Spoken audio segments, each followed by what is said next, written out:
Moi, je suis le colonel Raúl Suevos, j'appartiens à l'armée espagnole et moi, ici, je suis le responsable du bureau communication presse de l'Eurocorps.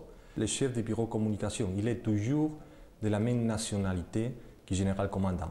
Le commandant de l'Eurocorps, c'est le général du corps d'armée Pedro Pitars, appartenant à l'armée espagnole et qui commande le corps déjà de 18 mois.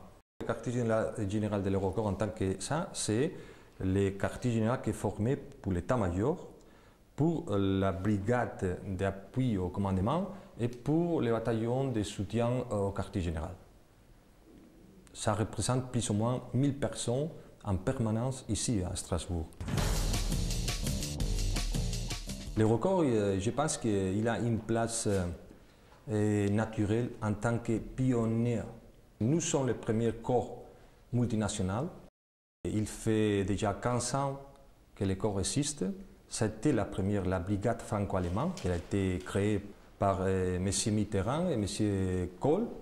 Et après le succès énorme de cette initiative, tout de suite a été créé le corps d'armée, l'Eurocorps. Nous sommes peut-être le corps qui a toujours la capacité technique plus avancée. L'Eurocorps, il est un corps d'armée qui appartient à 5 nations cadres: l'Espagne, la Belgique, la France, l'Allemagne et le Luxembourg. Nos nations cadres fournissent une disponibilité de forces.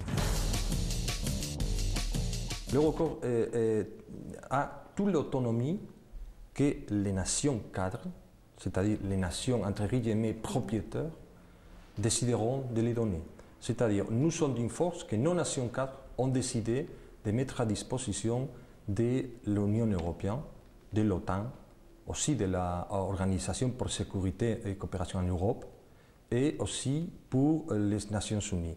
Nous pouvons être déployés soit avec l'Union européenne, soit avec l'OTAN, mais toujours avec l'avis favorable des nations cadres.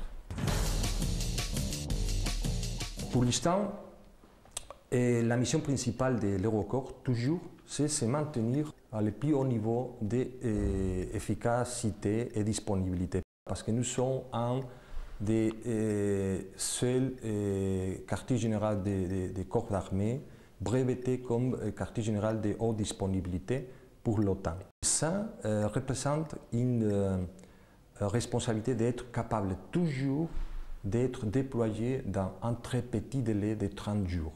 Pour l'an prochain, nous serons pendant toute l'année, d'une manière absolue, dédiés à la préparation pour devenir la force de réponse de l'OTAN. Et pendant le second semestre 2010, l'Eurocorps sera à ce qu'on appelle en anglais stand-by period, c'est-à-dire 6 mois totalement à disposition de l'OTAN pour, dans les cas-là, être déployé directement pour l'OTAN dans un délai de seulement 100 jours. Ça représente un effort incroyable.